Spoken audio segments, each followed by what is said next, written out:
third Peter. Peter and his unwelcome enemy, macular degeneration.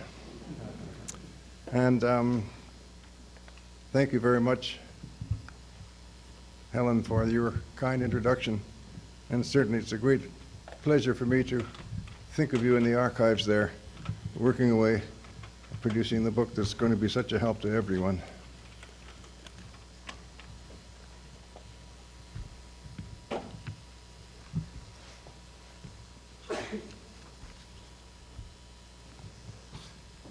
A little bit of history.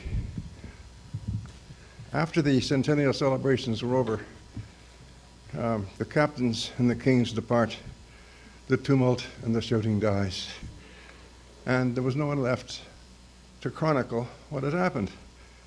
There was no interest in chronicling what had happened. The senior staff of the commission left in advance and took other jobs, and it was just a rump left to clean things up. One of the jobs was, what are we going to do with all the paper that was generated, all the reports, the miles and miles of stuff that accumulated while we were doing the work? And I said, let's send it to the National Archives. Someday in the future, somebody will want to plan something like this again, and let's see that they've got that resource.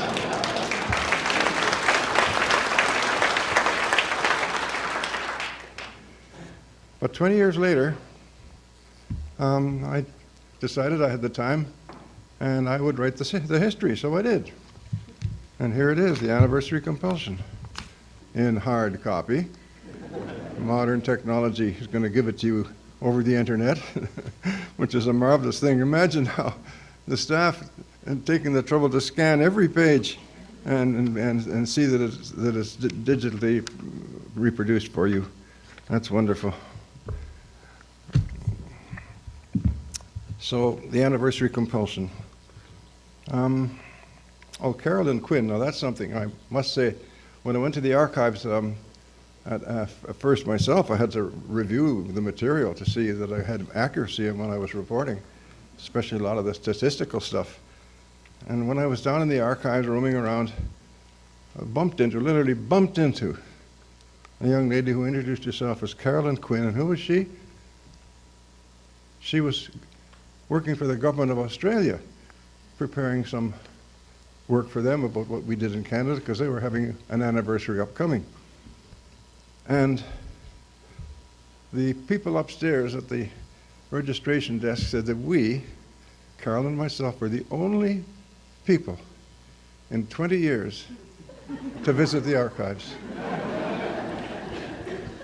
And we visited it on the same day.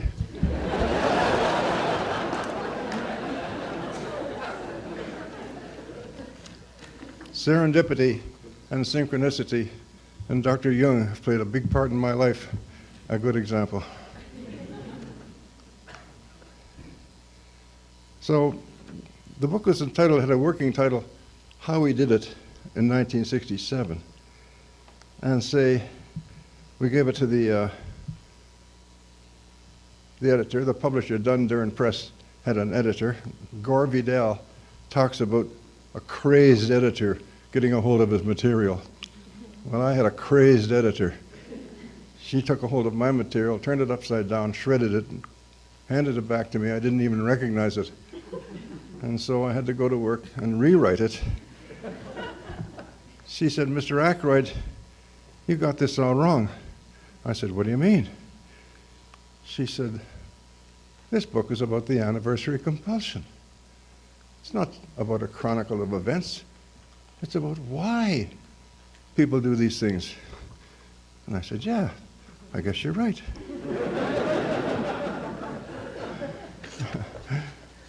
So it's really, at the time, nobody was asking why when we were planning. Nobody. Just one of those things you did. There are two kinds of things that give this knee-jerk reaction.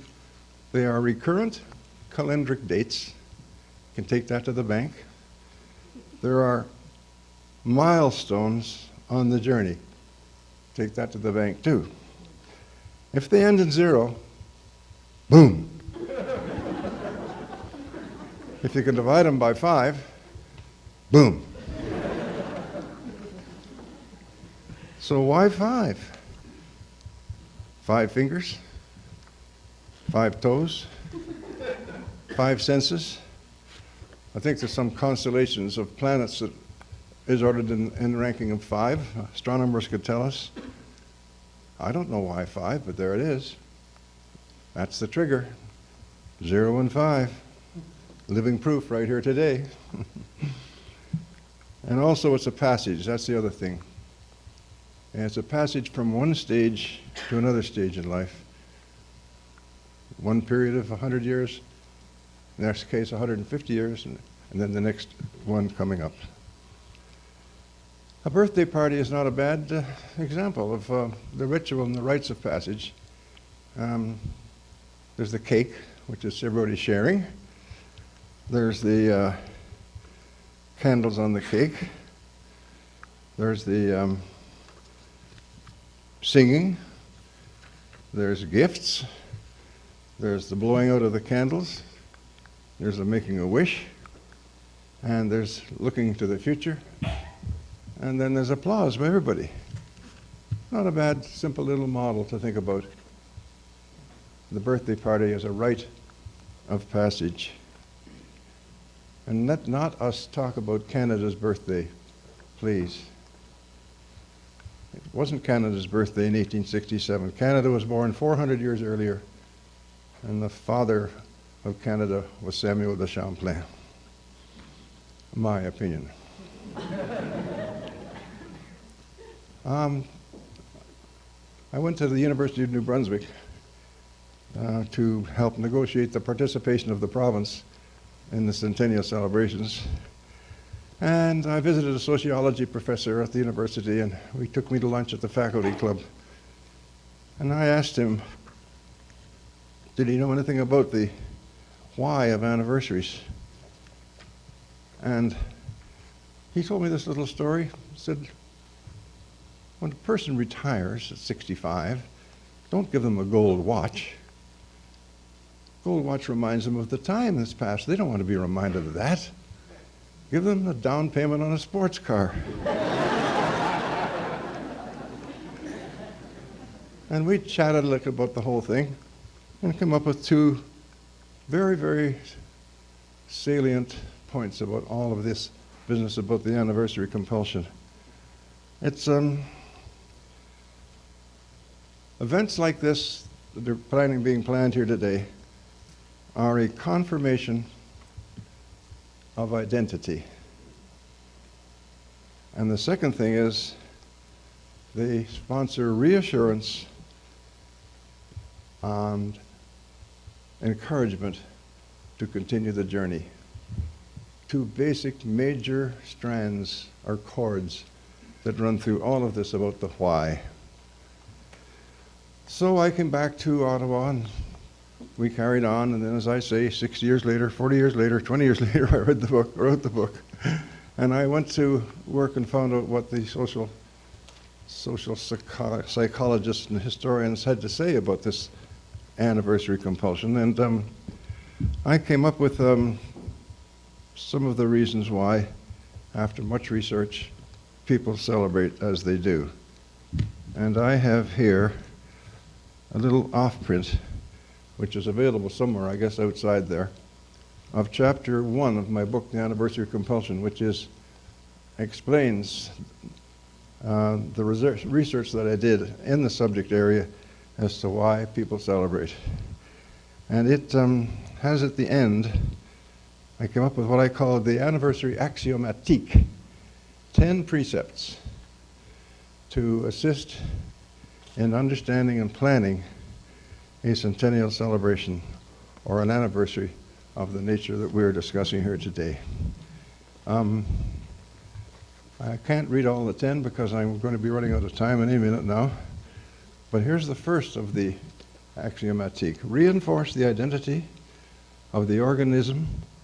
In doing this, spend lots of time understanding all the dimensions of that reality. The 10th is, and I can't read all 10, make sure it's fun. but also allow for dignity and emotion. It is healthy to release the spirit through noise, through laughter, through tears, and through awe. The anniversary axiomatique, and you'll find it in the little pamphlet, and you'll find it online eventually when this comes online to you.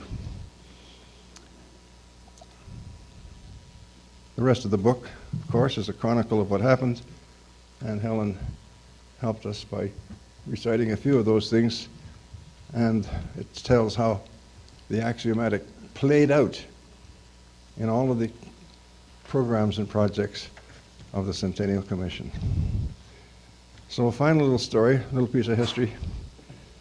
Around about 1958, when Roby Kidd and the others were at work, and the Canadian Centenary Council was formed, the Royal Architectural Institute of Canada had a board meeting and said to their executive director, get in there and start turning things up, because there's going to be lots of work for architects in 1967, and we want a piece of the action. So he writes, and his name was Robbins Elliott, he writes a letter to the Ottawa Citizen, which got some people in Ottawa reading about it and thinking about it, so he was one of the ones. And the RAIC, along with Roby Kidd and others, and the Canadian Centenary Council were responsible for this early gestation. It was very self-serving of the Architectural Institute.